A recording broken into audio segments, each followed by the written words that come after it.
Un jour, une région, un métier. Avec ce métier ce matin, avec le Valdo Kombucha, un artisanal de Lausanne, je vais y arriver.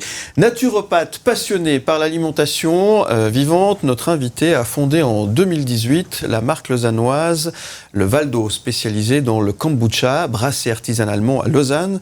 C'est thé fermenté aux saveurs variées, jasmin, hibiscus, spiruline, j'espère que je prononce juste, ou encore café, tiens, du thé au café, c'est intéressant ça, sont préparés à partir d'ingrédients biologiques, je vais y arriver, et sans conservateurs. Ces kombucha pétillants se distinguent par leurs bienfaits pour la santé.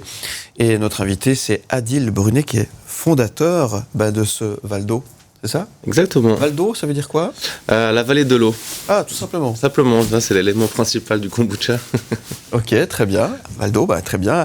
Aldi Brunet, vous êtes l'invité de Hugo Lopez et on va tout savoir sur cette entreprise. On peut parler de start-up ? On peut parler start-up, tout ça. On sort du garage gentiment. Ouais, excellent. Toute cette aventure, elle a débuté en 2018, après vos études de naturopathe. Qu'est-ce qui vous a poussé à vous lancer dans la production de kombucha ? En fait, c'était pas vraiment prévu, parce qu'au début, moi, j'avais vraiment l'idée de créer un concept food autour de l'alimentation vivante, tout ce qui est graines germées, pesto végétaux et compagnie, les végétaux. Et puis, le kombucha, c'est une des boissons de l'alimentation vivante, donc ça faisait partie un peu de mes attirails. Et puis tout d'un coup, en fait, il y a comme ça un grand succès, une grande demande. Et puis voilà, Covid est arrivé. Et puis on a mis le focus sur la kombucha. Bon, on parle de kombucha, mais c'est quoi en fait, foncièrement, le kombucha ? Alors, c'est une boisson millénaire originaire d'Asie. Donc, c'est simplement une boisson fermentée à base de thé. Mm-hmm. Voilà. Et comment on le fabrique, ce kombucha ? Alors le kombucha, il se fabrique par exemple avec cette petite bouteille là qui est donc un kombucha non pasteurisé. Vous pouvez potentiellement faire jusqu'à 3 litres de kombucha. Donc vous allez toujours avoir besoin, si vous voulez, que quelqu'un vous donne une mère avec son liquide, qu'on va appeler un starter. Et à partir de ça, après c'est infini. Vous avez toujours besoin de garder un petit peu de liquide pour pouvoir relancer vos productions futures. Et vous avez parlé de mère de mère de kombucha, exactement. Donc la plupart des gens appellent ça un champignon. C'est un peu une forme. Et donc c'est un biofilm en cellulose pure, si vous voulez le terme un peu plus précis. On appelle ça une mère de kombucha. Ça s'apparente vraiment à une mère de vinaigre. Le kombucha, c'est un vinaigre de thé jeune. C'est vrai que c'est pas très très vendeur comme ça. En général, je le dis ça après que les gens ils aient goûté. Et voilà, si je peux être simple. Ok. Donc c'est plein de bactéries, ce que vous disiez tout à l'heure. Alors exactement. Donc c'est une association de levures et de bactéries qui vont vivre pour leur profit mutuel. Donc dans un premier temps, les levures elles vont transformer le sucre en alcool, et ensuite les bactéries vont nourrir cet alcool et synthétiser justement un groupe d'acides. Et c'est vraiment ce groupe en fait d'acides qui nous intéresse. D'accord. En plus des probiotiques et des enzymes qui sont présentes. Okay. C'est quoi les bienfaits du kombucha ? Alors, c'est réputé pour avoir un effet on va dire nettoyant. Comme je vous disais, le côté acidulé, ça s'appelle un acide gluconique qui est synthétisé naturellement par le foie pour justement nettoyer les déchets du corps, que ce soit après le sport, après un stress ou après l'alimentation. Donc en fait, c'est un peu comme si on apportait simplement un support au corps pour pouvoir un peu nettoyer. Il y a le côté aussi un peu probiotique, on travaille plutôt sur la flore bactérienne. C'est aussi qu'il y a l'immunité qui est là.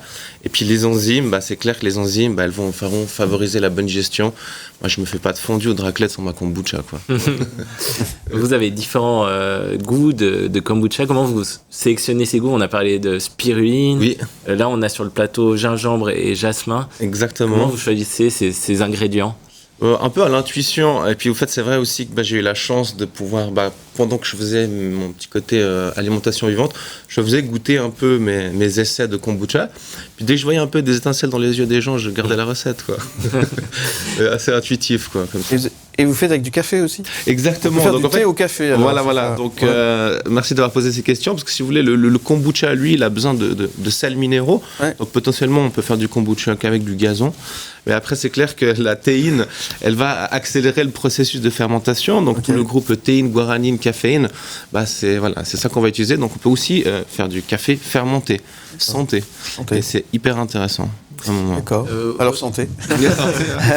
Vous êtes basé à Lausanne, mais ça n'a pas toujours été le cas. En 2023, vous étiez en phase de croissance, mais il y a eu un drame à Vétro. On en a beaucoup parlé en juillet. Est-ce que vous pouvez nous en parler ? Voilà, exactement. Donc il y a eu une grande cérémonie du feu à Vétro. Moi en 2018, comme il y a de plus en plus de demandes, et puis moi j'ai pas trop d'expérience dans l'entrepreneuriat, et puis on s'est un peu lancé à Vétro, donc on a vraiment une grosse croissance. Première année, je crois qu'on a fait un peu plus de 60 000 bouteilles. On était vraiment assez satisfaits, et puis en pleine expansion, il y a eu cet incendie qui a reset le projet. Il m'a fallu à peu près maintenant une année pour reconstituer les stocks de kombucha, parce que chaque brasserie a un peu sa base, sa mère, son starter. Donc c'est clair que c'était exclu d'acheter des starters d'autres produits. Donc voilà, c'est le temps qu'il m'a fallu pour reconstituer mon stock. Aujourd'hui, on repart sur des nouvelles bases et on a toujours cet objectif de grandir pour pouvoir distribuer. Oui, c'est vrai que le but, au début, moi, le message que je voulais faire passer, c'est vrai que la naturopathie, c'est sur le chemin de la nature. C'est vrai que moi je voulais faire passer ce message-là avec l'alimentation vivante. Puis en fait je me suis rendu compte après coup que c'était peut-être plus facile d'introduire ça dans les frigos. Donc mon but c'est vraiment de faire découvrir ce produit à un plus grand nombre. Le kombucha, le Valdo, c'est un chapitre du Valdo Concept. Donc ça pour introduire aussi les gens dans ce milieu de la naturopathie.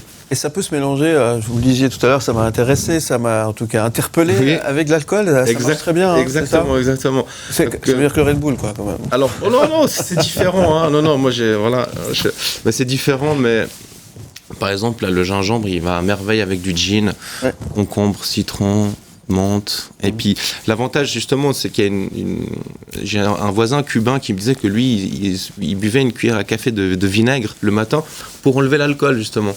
Donc comme je vous disais, étant donné que c'est un peu la même famille, donc ça va aussi nettoyer l'alcool.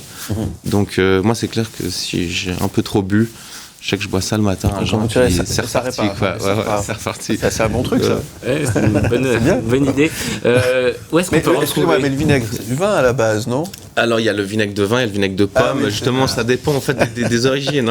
C'est un monde vraiment, c'est hyper intéressant, c'est énorme comme monde. Mais là, on a vraiment... En tout cas, c'est intéressant. Pour se procurer ce remède anti-gueule de bois, où est-ce qu'on peut retrouver ces produits ? Alors, pour l'instant, suite à l'incendie, on travaille avec très très peu de nos partenaires, donc principalement avec des bars à Lausanne, que ce soit...